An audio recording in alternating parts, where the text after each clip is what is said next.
Selon les estimations de la Banque mondiale, les attaques régulières perpétrées par le mouvement terroriste Boko Haram ont fait plus de 20 000 victimes depuis 2009 en Afrique subsaharienne. Le groupe islamiste qui a établi ses bases dans le nord du Nigeria n'opère pas seulement à l'intérieur des frontières du pays le plus peuplé du continent, mais également dans les zones frontalières avec le Cameroun, le Tchad ou encore le Niger.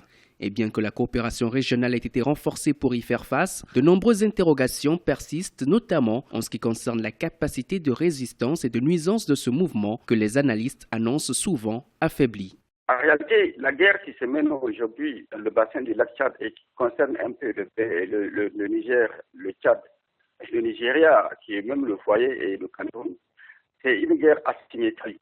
C'est-à-dire, les éléments Boko Haram, le problème c'est que ce pas des personnes identifiables. Ils n'ont pas de base précise. La seule base qu'on connaît véritablement, c'est la forêt de Sambisa. Maintenant, c'est des gens qui sont avec les populations souvent et qui, de temps en temps, ils font des incursions d'un pays à un autre. En mai 2016, Abuja avait abrité un sommet international sur la lutte contre le mouvement terroriste. L'occasion pour les chefs d'État et de gouvernement d'envisager une stratégie commune pour gérer les répercussions de la crise sur la gouvernance, la sécurité, le développement et la situation socio-économique et humanitaire dans leur pays.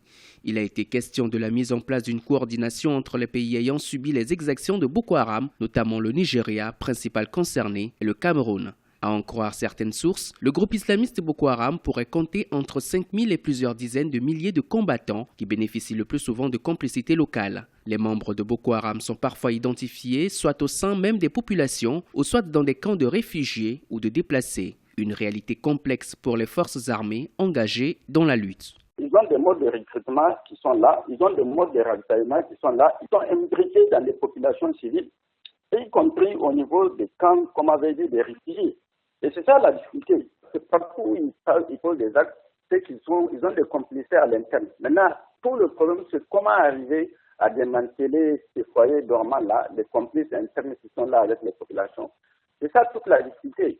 Malgré l'engagement politique des États africains, notamment à travers la mise en place d'une force mixte de 8 500 hommes, les résultats de la lutte contre Boko Haram restent peu visibles. Les moyens de financement à investir sont importants. Les soldats sur le terrain ont besoin d'équipements, notamment dans les zones difficiles d'accès. Les spécialistes exhortent les gouvernements à améliorer davantage la coopération et la coordination militaire régionale, gage d'une éventuelle réussite de ce combat contre le groupe islamiste sur le continent.